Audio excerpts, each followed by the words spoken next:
സഖാവ് V S Achuthanandan അസാമാന്യമായിട്ടുള്ള ധീരതയുടെയും നിശ്ചയദാർഢ്യത്തിൻ്റെയും പ്രതീകമാണ്. തൻ്റെ നിലപാടുകളിൽ ഏറ്റവും അചഞ്ചലമായിട്ടുള്ള ആത്മാർത്ഥത പുലർത്തിക്കൊണ്ട് നീതിക്ക് വേണ്ടി അർപ്പണബോധത്തോടുകൂടി പ്രവർത്തിച്ചിട്ടുള്ള കർമ്മധീരനായിട്ടുള്ള സഖാവ്. ബാല്യത്തിൽ പട്ടിണി കിടക്കുമ്പോഴും തൻ്റെ ജീവിതകാലഘട്ടം മുഴുവൻ ഭീകരമായ യാതനകളും മർദ്ദനങ്ങളും അനുഭവിക്കുമ്പോഴും ആ മർദ്ദനങ്ങളെയും യാതനകളെയും ഒക്കെ അദ്ദേഹം അതിജീവിച്ചത് സഖാവ് എന്ന വിളി കേൾക്കുമ്പോഴുള്ള മാനസിക സംതൃപ്തിയിലൂടെയാണ്.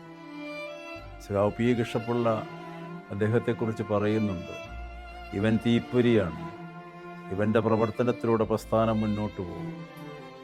കുട്ടനാട്ടിലെ കർഷക തൊഴിലാളികളെ സംഘടിപ്പിക്കാൻ കൃഷ്ണപിള്ള തിരഞ്ഞെടുത്തത് സഖാവ് വി എസ് അച്യുതാനന്ദനെയാണ്. പിന്നീടത് കമ്മ്യൂണിസ്റ്റ് പ്രസ്ഥാനത്തിൻ്റെ ചരിത്രമായി മാറി. പുന്നപ്ര വയലാർ സമര കാലഘട്ടങ്ങളിൽ സഖാവ് ടി വി തോമസ്, സഖാവ് സി കെ കുമാരപ്പണിക്കർ, സഖാവ് വി എസ് അച്യുതാനന്ദൻ തുടങ്ങിയിട്ടുള്ള നൂറുകണക്കിന് കമ്മ്യൂണിസ്റ്റ് നേതാക്കന്മാർ ബ്രിട്ടീഷ് സാമ്രാജ്യത്വത്തിനെതിരായിട്ടുള്ള പോരാട്ടം നടത്തി, സർ സി പിയുടെ പട്ടാളത്തിനെതിരായ പോരാട്ടം നടത്തി, കൊടിയ മർദ്ദനം ഏറ്റുവാങ്ങി ഈ രാഷ്ട്രത്തിൻ്റെ സ്വാതന്ത്ര്യത്തിന് വേണ്ടി സമത്വസുന്ദരമായൊരു സമൂഹം കെട്ടിപ്പടുക്കുന്നതിന് വേണ്ടി സഖാവ് വി എസ് അധികാരത്തിൻ്റെ ദുർവിനിയോഗത്തിനെതിരെ ജീവിതത്തിലുടനീളം പോരാടി. അദ്ദേഹത്തിൻ്റെ ജീവിതം തന്നെ പ്രതിപക്ഷ ജീവിതമായിരുന്നു. അദ്ദേഹത്തോട് തന്നെ അദ്ദേഹം ഏറ്റുമുട്ടി. തന്നോട് തന്നെ നിരന്തരം സമരം ചെയ്ത് അദ്ദേഹം ആന്തരിക വികസനമുണ്ടാക്കിയെടുത്തു. കാറൽ മാർക്സിൻ്റെ അഭിപ്രായത്തിൽ ഒരു കമ്മ്യൂണിസ്റ്റുകാരൻ എപ്പോഴും നവീകരിക്കണം. ആ നവീകരണത്തിൻ്റെ ഏറ്റവും ഉചിതമായ മാർഗം അവനവനോടുള്ള സമരവും അധികാരത്തിൻ്റെ ദുഷ്ചെയ്തികൾക്കെതിരായിട്ടുള്ള സമരവുമാണ്. ആ സമരമായിരുന്നു വി എസിൻ്റെ ജീവിതം. വി എസ് എന്ന് പറഞ്ഞാൽ സമരമാണ്. വി എസ് എന്ന് പറഞ്ഞാൽ അചഞ്ചലമായ നിലപാടാണ്. വി എസ് എന്ന് പറഞ്ഞാൽ ഏറ്റവും ദൃഢമായ ആത്മവിശ്വാസത്തിൻ്റെ, ഏത് പ്രതിസന്ധികളെയും അതിജീവിക്കാനുള്ള മനക്കരുത്തിൻ്റെ ഉത്തുംഗ ഗോപുരമാണ് സഖാവ് വി എസ് അച്യുതാനന്ദൻ.